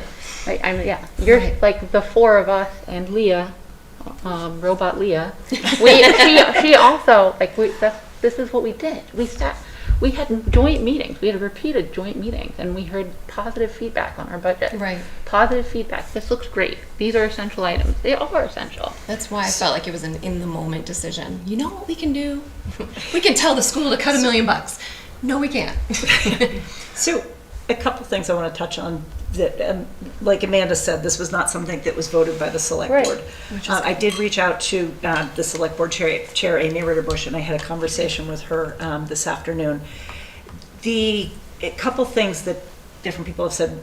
One that jumps out is the Eversource money, and looking at the funding sources that have shifted since we created this budget. And I know that I don't know how that will impact us, but I know that Eversource did not file the appeal that was due on February 1st. I confirmed that with Mr. O'Leary on Tuesday when we were outside of the meeting. And that will mean some money that is freed up for the town. I don't know how the town will choose to use that money. We don't have a lot of, or any real one-time expenses that we're able to pull out to make a difference in our budget here. So it would perhaps require some working with the select board. I do believe that select board members will be willing to work with us in terms of the shift that felt abrupt. It felt very abrupt to me. Some of the comments that were made in the meeting were very, very surprising, given comments that had been made at our January 12th public hearing, where we had both appropriations and the select board up on the stage with us, and the members of the select board had really wanted us to find the additional money to restore positions that had been being considered to be cut at that time, but also were willing to entertain the thought of adding positions that had not been in our budget at all. And so that felt a little bit like almost a thumbs up that our budget was kind of not way over. It did not feel like it was going to come way back like this, to roll back. In addition, we have a budget advisory group that I serve on behalf of our committee, along with an appropriations representative, a select board representative, both Susan Ann Carroll, as well as Tim O'Leary and Norman Kamalo. And we met 9 times since September. which maybe doesn't seem like a lot because it is but it's like every is a other week. lot. Kidding. Yeah. There was never any indication in any of those meetings that our budget was going to need to be reduced. The feeling that I had coming out of those meetings was that we were going to work collaboratively to find a solution. So it caught me by surprise. I felt a little bit like the process has broken down in a way that it should not have broken down, to be here on March 2nd and as a group being surprised with the last meeting that we have before I believe the select board is going to take a vote on the budget about how to be able to creatively work together. This doesn't feel viable to me at all. It feels like kind of the end of Hopkinton Public Schools as we know them. So I would stand with you both who had mentioned that you did not support these cuts. There are ways I know that we might be able to appreciate other things that we don't know yet, if there are grants that will come in, but the difficulty with that I know is that you can't use that as a plan. We had talked at one point about shifting some of the revolving fund stuff, but I know we also did approve a purchase of a truck out of revolving. So I don't have any creative ideas for solutions. I hate the thing that has been done in the past many years ago where fees were increased to be able to meet the needs. We've been working hard at trying to improve financial assistance for students who can't afford the fees we already have. I don't know, we don't have the data yet to see how that impacts our budget, and if we're not able to assist people that have problems next year. It feels terrible all around. Yeah, I agree with you. I do look forward to working with the select board and trying to find alternative solutions to making these kind of cuts, because it doesn't seem tenable. I don't imagine that many parents would support this in the community, and I can't imagine staff at any level, from you all the way to people that are newer and do different things in the district. Throughout the whole budget process, we got all these emails with a lot of feedback, and maybe somebody else got other ones. Maybe people are afraid of writing this to me, but I only got one that said, "Could you please be conservative in your budget?" But it wasn't a specific ask, and it wasn't your budget is out of control. It was, please be mindful of the taxpayers while you create your budget, and we were very much so. So I don't know if anybody else got other emails, because I think people are very clear on how I stand on this, but I got one. We've received one, I think, as a group, Yeah. is the one that I'm Yeah. thinking of. Yeah. That was the along one. the process to get to here. We got a lot of emails. Right, in one- we did get a lot of emails. Yeah, from the community. Oh, but I don't want to discount that we have a lot of capital investments coming forward, and the schools, and thank you to Ms. Rothenberg and Dr. Kavanaugh, have done a really good job of being as transparent as possible, and we have gone out of our way to make sure that we do capacity studies, that we do 10-year planning, not even just 5-year planning, but we have 10-year plan. We always put this out there. The good and the bad of that is that you see what could be a worst case scenario, because we are trying to enable the community to prepare, to think about things. It is a challenge, and I think we are very committed to both being transparent and to working collaboratively to do what we need to do to serve the students, but also to be mindful of the taxpayers. As we look at the years that are coming ahead, we are very aware of that. We are, so I agree with you on the operating budget. I don't see how we can cut any of this, and for all the reasons we've all said, but I do think that we can work on the 5-year plan as time marches on and we get more clarity of, what other sources might be available, what is our enrollment head count, what can we do at the middle school once we move the 6th grade down to Hopkins. All those things will shift the 5 and 10-year plan, which now looks very daunting, but we have options. And I think because we have been so transparent and forthcoming with what we see on the horizon, we can have these conversations, which is essential. So I think that is a piece that we do need to keep working collaboratively on. This is not we're not asking for an override. We're not, this is what it takes to educate 4,000 kids. It just is. And we want to, be mindful that we're educating them and keeping our schools in a path to continue to be able to educate them and not be catching up.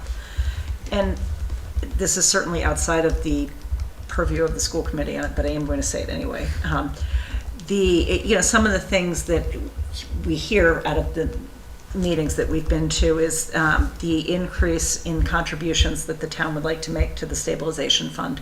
And I think that's a really great thing to be able to do in a year when contributing to the stabilization fund at an increased level would create instability in the budget for many vulnerable people as well as, everybody. Yeah. So that I would. That's a fair point. Would ask for the select board to reconsider some of the things. And it again, as Amanda said, it was not a vote, it was not a mandate, but it was concerning, even alarming to hear some of the conversations that felt like it was putting us on a path down there. Yeah.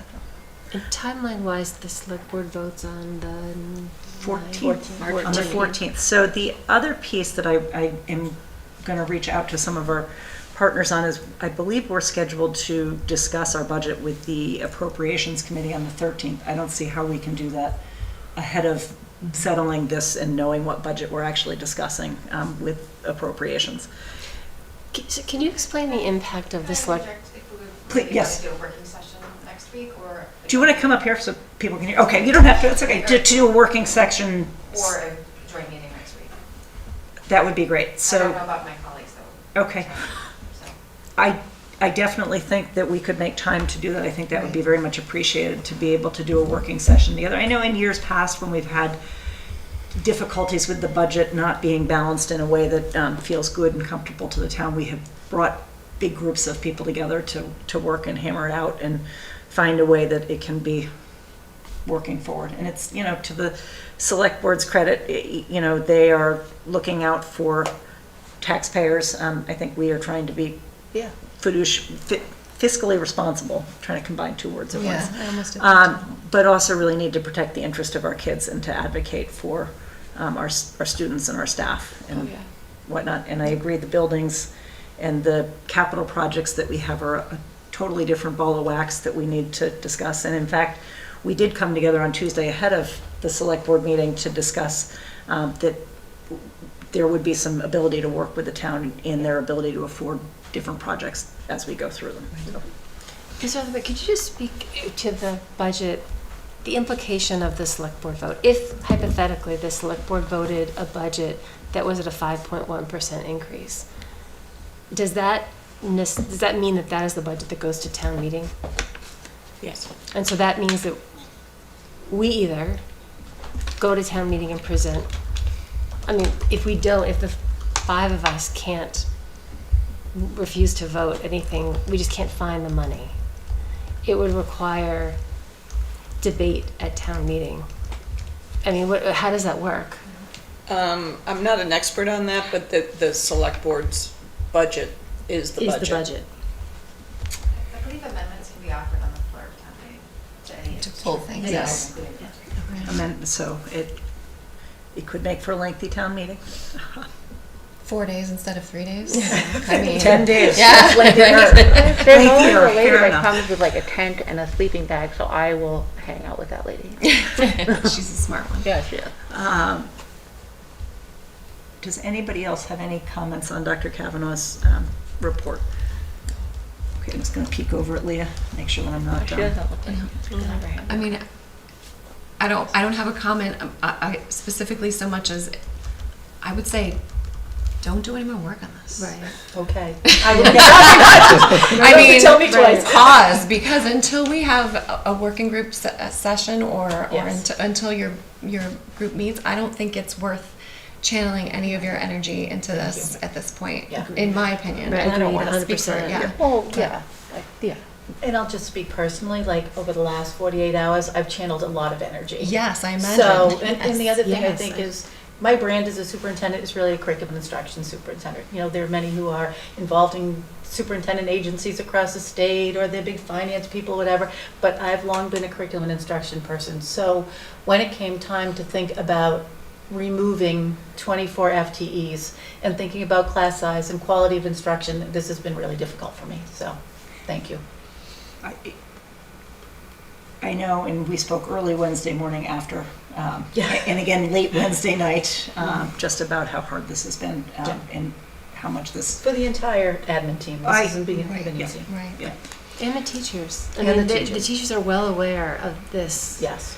Like, I'm sure seeing this tonight is going to be really awful for them. Right. Yeah. It's And, I think to administrators and teachers and other staff at home watching our meeting, what I want to say is we've got your back. We know this is not a good idea, and that we're going to work to resolve this in a way that feels like we're serving our students and being good stewards of our educational system. Maintaining academic excellence. That's, Yes. that's all. Absolutely. That's our job. Okay, take a little breath. I actually would like to go out of order and invite Mr. Lefebvre, who's been super patient in the back, since we did go a little bit over on the superintendent's report. It's nice to hop onto something happy. Right. right. This is a happy thing. This is a great document.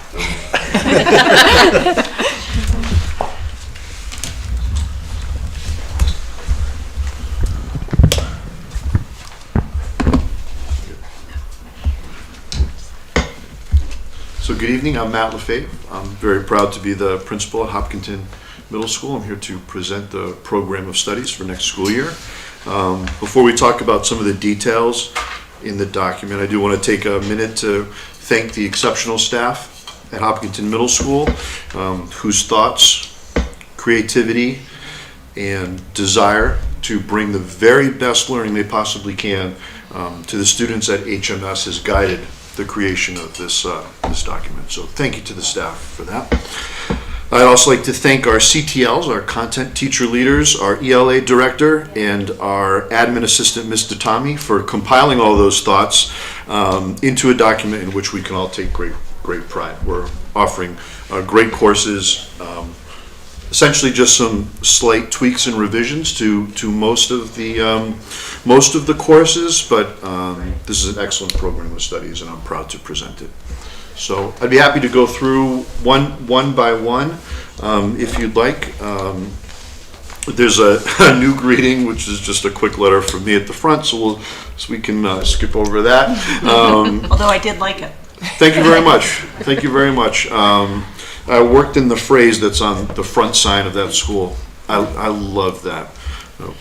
Growing an active community of strong minds and kind hearts. It's perfect. It's perfect. So I wanted to make sure that had an appearance in this document. There were a couple of mission statements floating around, so I took the one from the student handbook, which we approved at the beginning of this year, and made sure that was in here. And then after that introduction, there's some language changes in ELA. I thought it was really interesting. I think it was Amanda that talked about how well-spoken the high school students were at the science fair, and that absolutely takes place in our drama classroom, particularly in 8th grade. But there's also a lot of speaking that occurs in ELA, and it was just interesting that you mentioned that tonight, and some of that is reflected in this paragraph about our ELA curriculum. In math, if we can flip forward a couple of pages, this is really just a label change in math for grade 7 and grade 8, removing the label of co-taught from the course title and calling it Math 2. Co-taught is really just an alternative pedagogy for delivering the same curriculum, but truly in this math class, although it is supported by a second adult, either a paraprofessional or a learning specialist, it is slightly different in that it moves slower. It might not go as in depth to certain topics. So there's the feeling of the math department that this change in course title more accurately depicts what's actually happening in those classrooms. So some of the, I don't know if do you have a version that has like strike throughs? We do, Yeah, so some of the, it's just flipped some order around in here too, so I felt it just read a little bit better. Can I ask you Or I should say Mr. Tommy thought it read better, so I agreed, of course. on math, in the event that there is a decision, and I don't know where it is, to differentiate math at an earlier grade, in grade 6, would that not have anything impact on next year? Would it be a future year? That would probably be a future year. Okay. There's actually a lot of differentiation that takes place in grade 6 right now. That was one of the first things we tackled at the start of the school year with Kathy A., the math CTL, and specifically the teachers in grade 6 for going a little bit deeper with students who are ready to do that. So there's differentiation happening in terms of complexity of problems, extensions of thinking, but not necessarily into advanced concepts. Yeah. I think that's what you're speaking Yes. to, and that's something that we are ready to engage in, looking at more closely in the first half of next school year, so that if we decided to move in that direction, it would be implemented for the following Thank you. year. Yeah. Thank you for the question.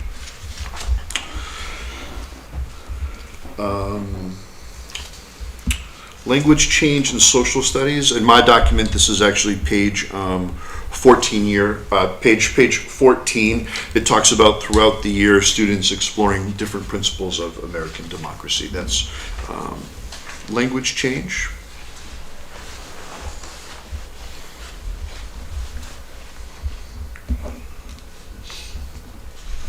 A fine arts change, this is just something that doesn't happen all the time. I think it was the feeling of the department. We're not always able to add the wind and percussion players to the orchestra, so because it doesn't happen all the time, they asked to remove that language. I met with Ms. Brummett, our digital art teacher, and just told her that I think these course titles are just fabulous. Because they truly represent what the students are exploring and working with during their grade 6, 7, and 8 digital art experience. So these are just language changes so the students are a little bit more clear on what the classroom experience is and how that differs from their experience across the hall with Ms. Willinger. So again, those are course title changes. Helpful for parents too. Yeah. I'm sorry, I missed that. Helpful for parents as well. Okay, yeah. The projects are fabulous. And I love, Ms. Brummett encourages the students to share out some of their designs. So it's you'll be in the midst of reading through, emails that, are not fun. And then all of a sudden you get like a dancing banana, email to Mr. LaFave, look what I made today. So awesome. that's middle school. Okay. So on the next page, this is just again a title change to middle school seminar. It's a little bit more all-encompassing. It answers the question of the students and possibly the parents, why isn't this being taught by my guidance counselor? Because in middle school seminar, there is a lot of work done on identity and learning interests, but also on digital citizenship, responsible use of media. This was a change presented by Pat Allen, our fabulous teacher of the school seminar, and we'd like to move that forward. I will say that changes in health are pretty impressive. To think that in grade 6, all of our students are moving through that curriculum and learning hands-on CPR, as well as how to use the defibrillator. You did it. That was good. is pretty neat to see. That's awesome. Yeah, it's great. It's just nice to see it. That's Stacy Place. It's just nice to see a teacher who's been doing it for a while continuing to revise the curriculum so that students are, getting number one what they're ready for, what they need. So adding, moving away from what we experienced in middle school, all of the anti-nicotine in terms of cigarette use. She's, it looks totally different now, obviously, with vaping, and her curriculum has changed right along with that, again, to make sure students are equipped with the knowledge that they need. So, You also will see in here under grade 7, she does excellent lessons on mental health that all students in grade 7 experience and obviously benefit from. I like the focus on destigmatization of mental health, mental illness too. Yeah. That's wonderful. Yep. Yeah, I just need to talk about it more. And, Yeah, I love it. yeah. Thank you. And the final change, I believe it's the last change, is in PE. We're just running a basic yoga course. I think there's a feeling there that we wanted to make sure that yoga was for all. So this is part of the electives that are available for 8th graders. And so, as you know, our staff is pretty progressive in terms of their physical education offerings. It might not be a traditional desk-centered learning environment, but it certainly is academic. And I think yoga is one of those places where they're definitely learning a lifelong skill.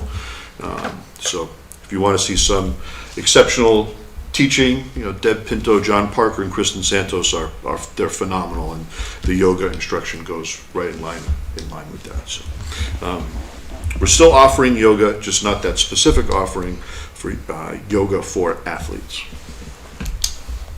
I think that's what I have. Great. Thank you. Questions, comments, thoughts? That was excellent. I'm really happy at what our kids are learning in middle school.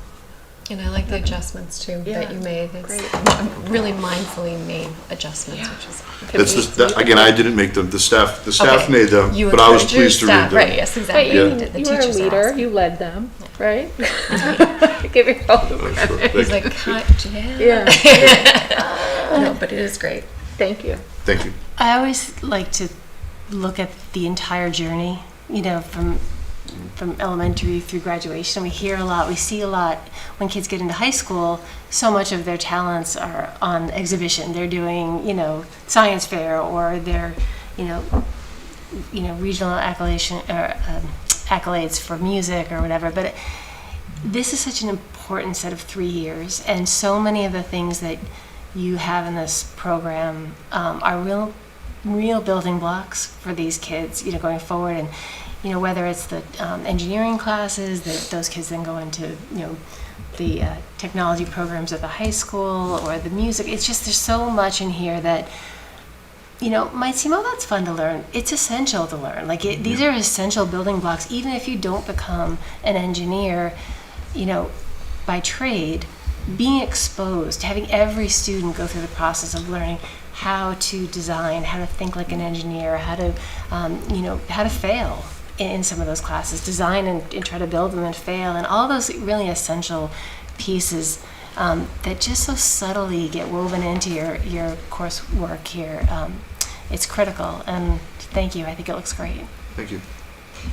Almost makes me want to go back to middle school.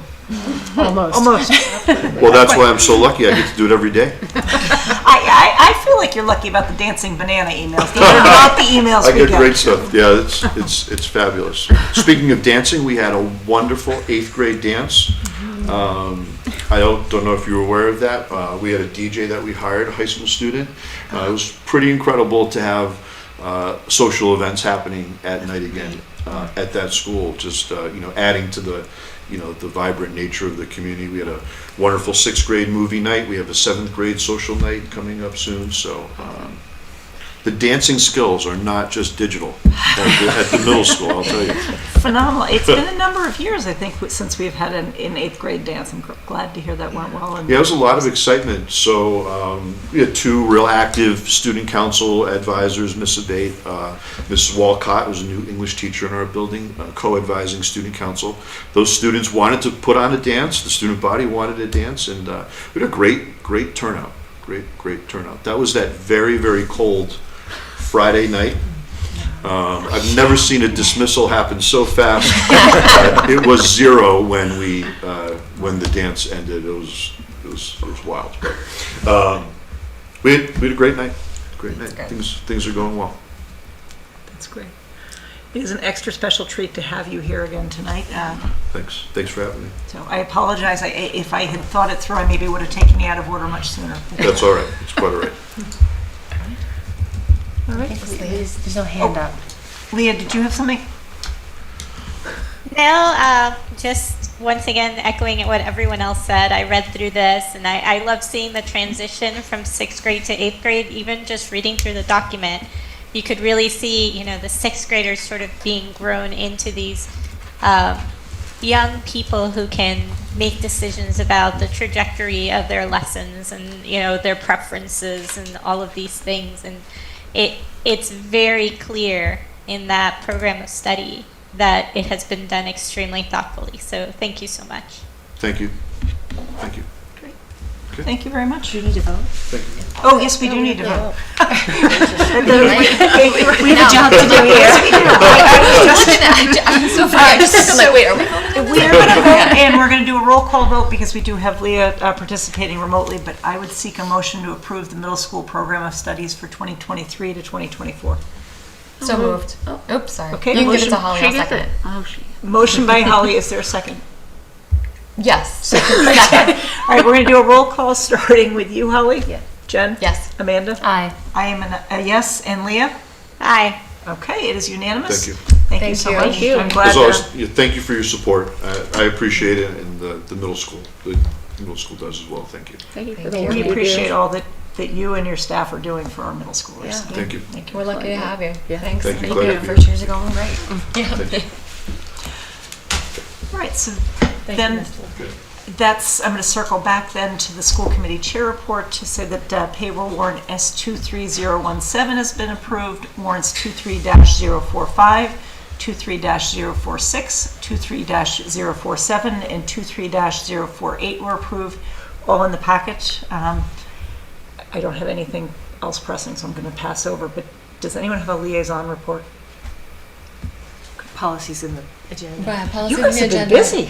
We had ESBC2 last night, but I guess the biggie is that the PSR is going forward. It's been a big week. The PSR is going forward. It was approved by the committee last night. Do you have anything else, Leah? It's really your report. I don't want to steal it.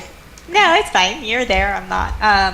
Yeah, so the PSR was approved. They refined the design, so it's a little cleaner. You can see it more clearly. They moved the media center and the administrative offices. They switched them. So the media center now has basically more windows. So if you remember the old design, when you walked into the village, on the left-hand side are the administrative offices, and straight ahead would have been the media center, sort of between two of the different wings and kind of into one of them. So by switching them over, the media center now has a lot more glass and a lot more outward looking area. They also moved the music rooms to be closer to the stage cafeteria. They were talking about it would be really interesting for them to be green rooms, but as it currently stands, it's basically this kind of side hallway. But taking them away acoustically from the student-centered hallways so that there's no interference. So that was a really interesting discussion. There was a discussion about the traffic study, which I think is probably one of the more important pieces. So basically, normally the way it works is you do the preliminary traffic study, which is what was done by our traffic engineer just recently with the counts. But because we know that traffic is such a huge concern, the Vertex is taking some of the buffer that they normally set aside, and they're going to spend something like 62 to 64K on the traffic engineer pulling forward some of those traffic studies that they normally do, so we have a lot more information. And it's going to be a broader traffic study done from basically, like, I think, correct me if I'm wrong, Jen, Main Street-ish, all the way down to the light at, oh my gosh. Yeah, Chestnut to the Chestnut, intersection at thank Main you. and Pleasant. Right. yeah. And so Pleasant some of that, some Oh, of those sorry, are you're right. things- Pleasant and Grove. That's right. Sorry. Yeah. Yeah. And some of those are things that we cannot do anything about as an Elmwood school building committee. But they are things that can inform both the town and the school committee as to, other things that we might be able to modify when doing separate work. So I thought that was really interesting. They're taking the traffic piece extremely seriously. And I think the town should know that. And Norman did chime in with some thoughts on it too, and John Graziano was hoping that everybody could be really mindful of where the ESBC2 sort of purview starts and ends, and where the town's purview starts and ends. And even though there definitely going to be some overlaps, there were things that were brought up last night that sort of tried to delineate where those starts and ends are, because even the mistake I just made with saying it went all the way to the light in downtown, that was one of the thoughts, is exploring the traffic study all the way to the light and then all the way to the end of Pleasant and Main Street. But those two spots, if the school is now on the other side and Elmwood isn't part of that sort of traffic flow, those two spots we thought probably are more town versus ESBC2. So it's an ongoing conversation, but I guess to Leah's point, the important thing is that we know traffic is a hot button issue, and it just keeps coming up, and we want to make sure everybody knows that, the conversation is going with the building committee, with the town. It's, we're keeping it going. We're not taking it lightly. I just want to give extra shout out to you and to Leah and to both Susan and Carol, because this is your third night of what seem to be lengthy meetings. I know you guys got to shorten these things.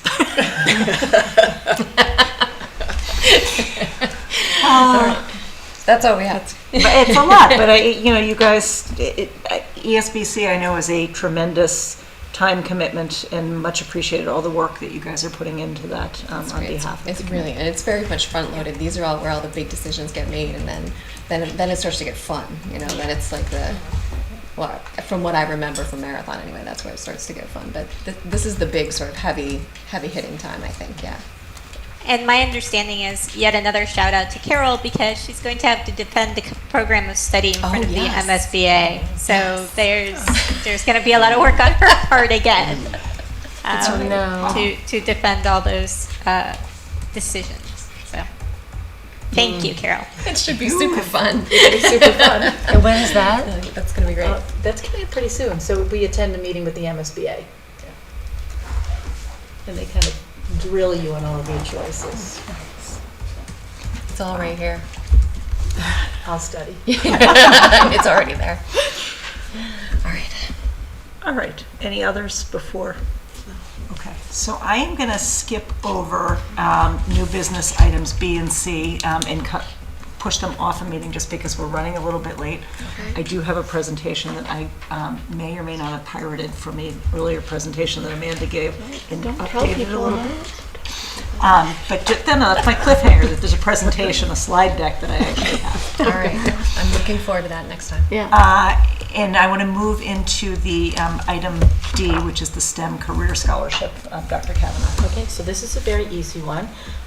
We have a new scholarship, and we're looking for you to accept it. It's being offered by Tracy Adams. She was a 1990 graduate of Hopkinton High School.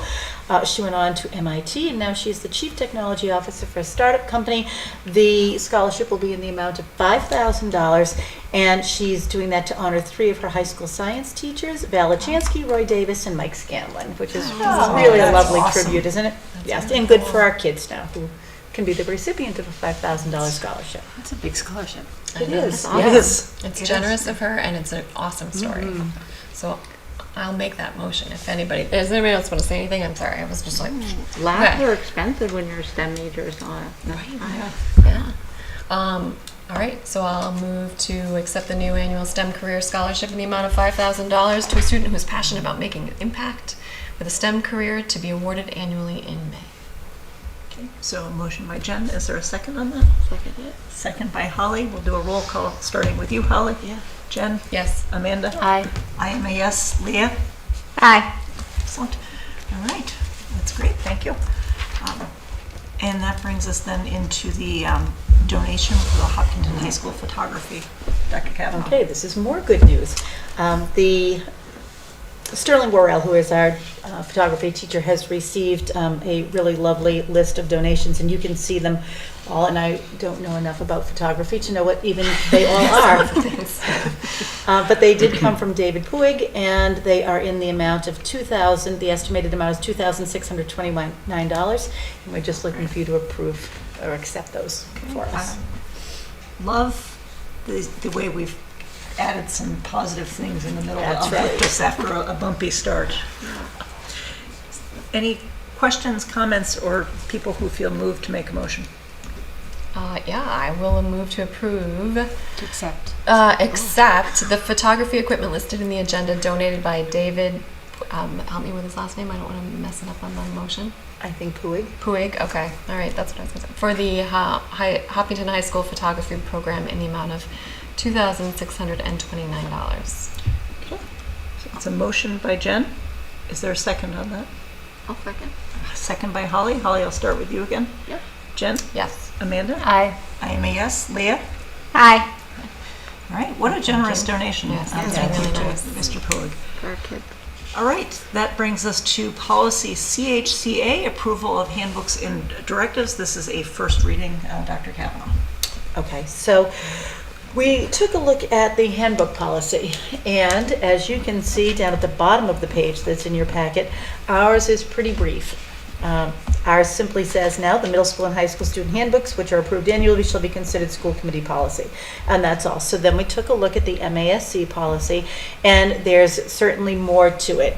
It indicates that when you're doing policy, you have to when you're doing your handbook, you have to consult with your school council. And then that third paragraph also takes into account the standards of conduct for employees, which I think is also a good idea for our school committee to approve. So this is certainly new. It raises, I think, the bar a little bit for what we're currently doing with handbooks, and we liked that. And just by way of background, because I think the question came up before, like, why did we pick this policy out of all the things yes. to talk about? Georgette Wagar had put together, as I think we talked about maybe a month ago, put together a list for us of policies that either we hadn't changed in years, decades maybe, or MASC has recently updated or whatever. She had kind of a hit list, which we then prioritized using our rubric that we reviewed like a month or so ago. And so we just went at it. We took them from the top and we went to the top priority ones, and we started going down to get at those, so that these were among the ones that were at the top priority, either because of a long gap where we hadn't updated them, or they mismatched what's actually happening, or what all those reasons that we had for priority one. So I think you brought that up, right? About how we prioritize what we're looking at. Yeah. Thanks. Yep. Yeah, this one seemed, did you pull the language right from MASC? Yeah. And our last one is literally one line. So this gives us a little bit more content, a little more depth. Yeah. Nice. I'm assuming, was there any feedback? We have on that? I not know received any feedback. I did see all the policies went out by listserv. Yeah. So it doesn't seem like this is super pressing to pass. It's a first reading. Do we want to bring this back for a second reading? I mean, it doesn't seem like a controversial one, but I don't know if either of the secondary principals had any thoughts. I mean, it's not urgent amidst everything else we're talking about, but maybe if we wait and they have any thoughts on it. That's a good point. Yes, and if we're also including employee handbooks, maybe Kim Polnick will want to yes. weigh in as well. Okay. So we'll bring it back at a time when they've had an opportunity to do it, either next meeting or perhaps the meeting after, if that's not enough time for them. Okay, that brings us into, I think, policy DGA, which is authorizing signatures. Yes, and we might be bringing this back because I don't think we've looked at it in a very long time.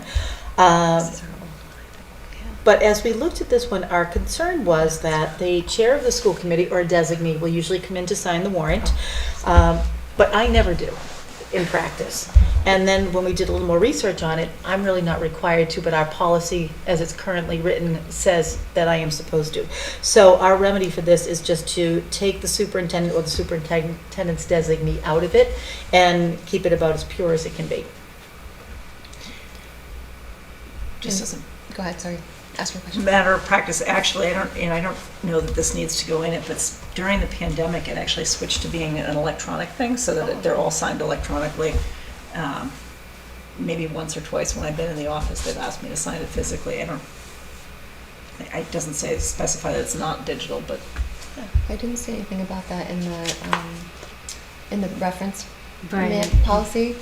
And we did check through a couple of the laws because we weren't sure. We were like, do we need to have, so we did check the law, Okay. and the superintendent, it is a school committee member. It's not the superintendent that needs to sign it, and it didn't mention anything about digital that I saw. It could have, I missed it, but I didn't see anything. It doesn't say that it can't be in the policy, so Okay. okay. I know, this is kind of book. I mean, we could vote this That- one. I that's think. what Yeah, I was saying. gonna say Kind of this is bookkeeping, really yeah. easy. Yeah. Unless Leah, I'm not, sorry for it. I'm gonna look I'm over gonna it later forget just you, because I Leah, can't over see on the the other hand. side But of it's the up. room. I know. No, I think the only question I had was the town, this is more ignorant than anything else. So the town treasurer is also the school treasurer? Is that how it works? For some reason, I had this idea that there was someone in the school who signed the checks and it wasn't going all the way up to the town. No, the town is in charge of all the money. Okay, thank you. So I'm comfortable voting this if if everyone's okay. It seems I'm like a small. Okay. All right. Can I move to approve a policy that we have to? I would. Let me get the language right. Hold on. I gotta go back to the top. I move to approve policy DGA.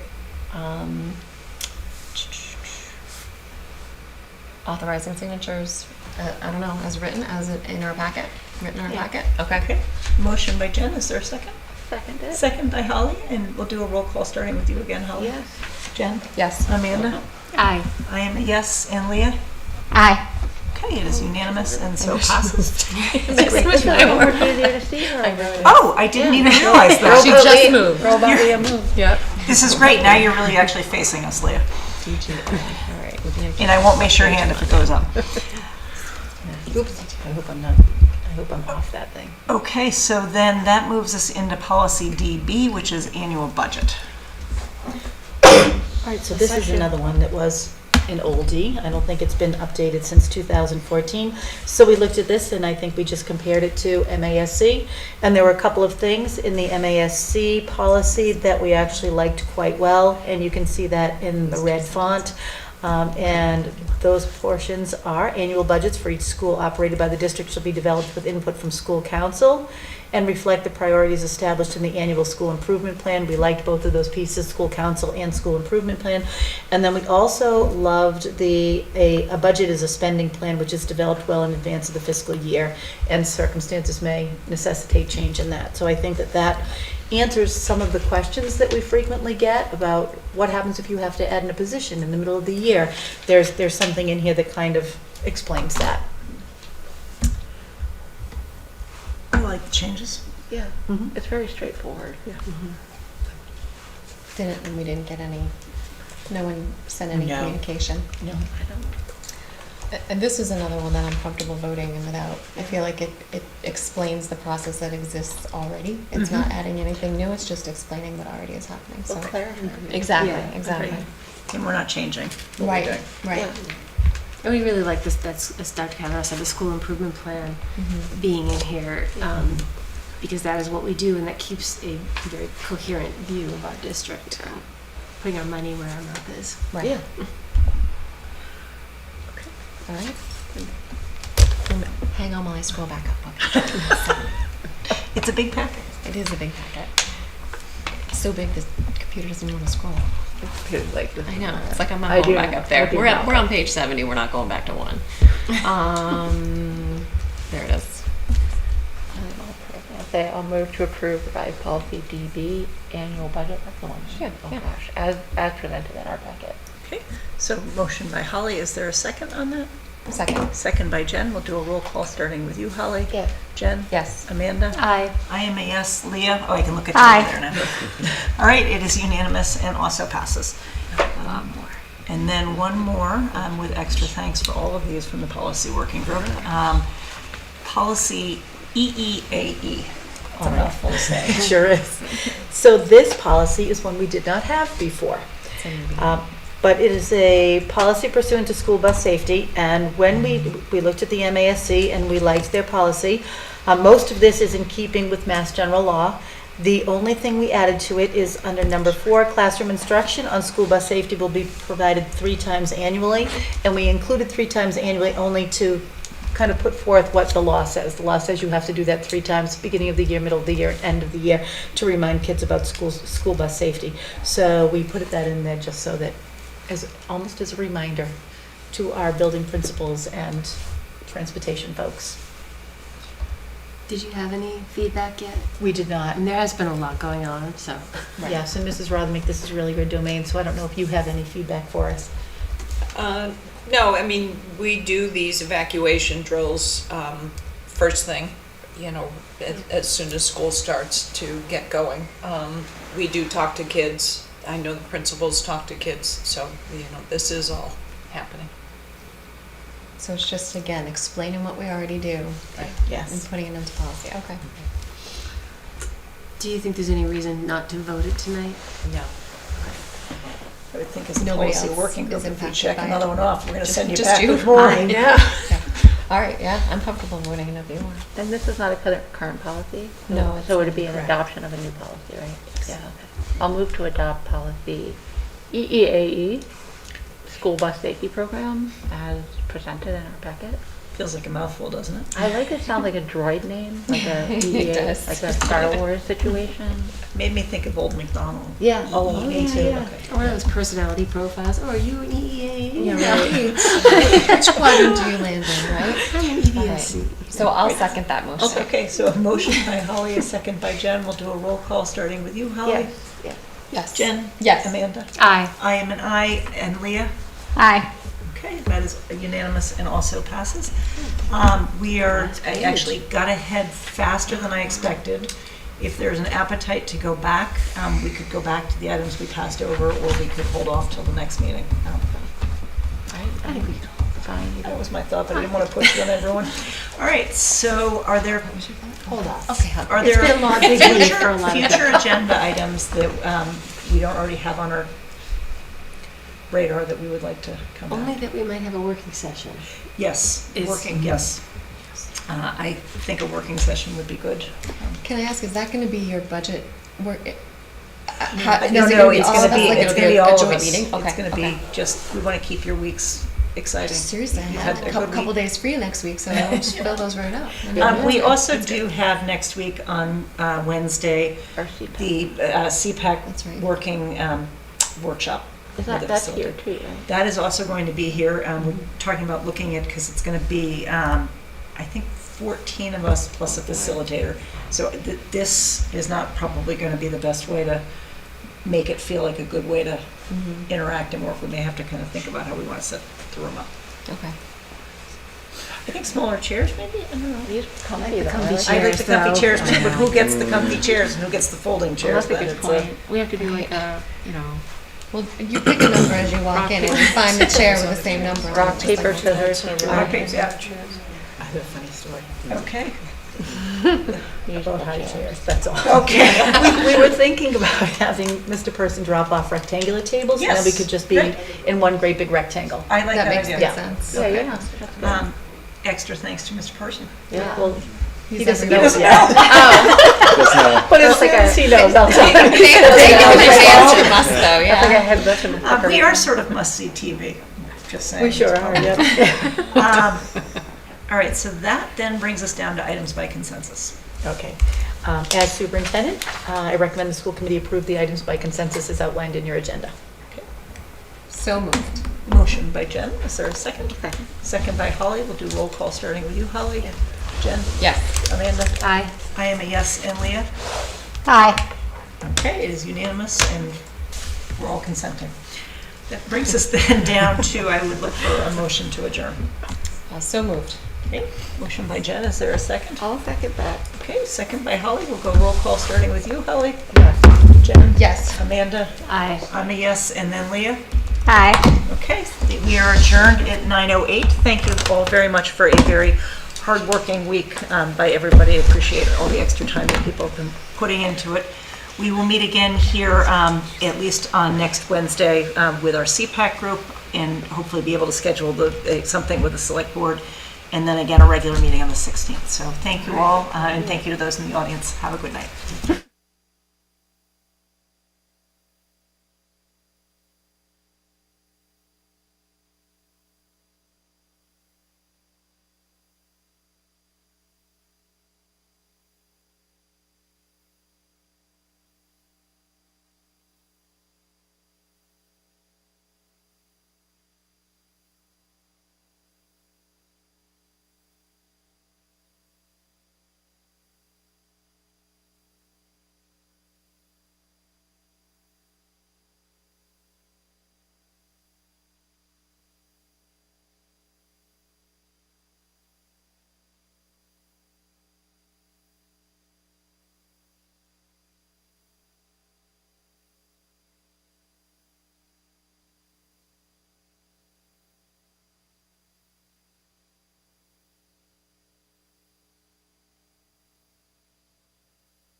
One, two, three, four.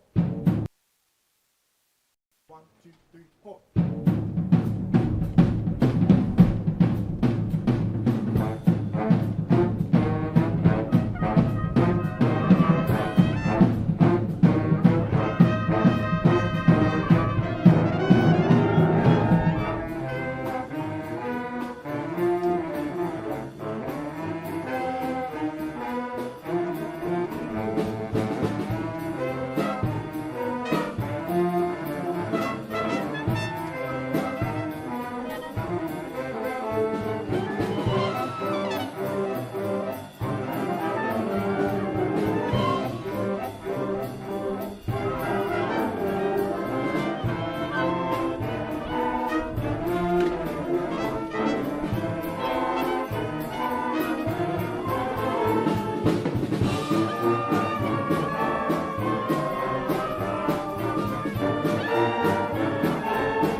Across an empty land, I knew the pathway like the back of my hand.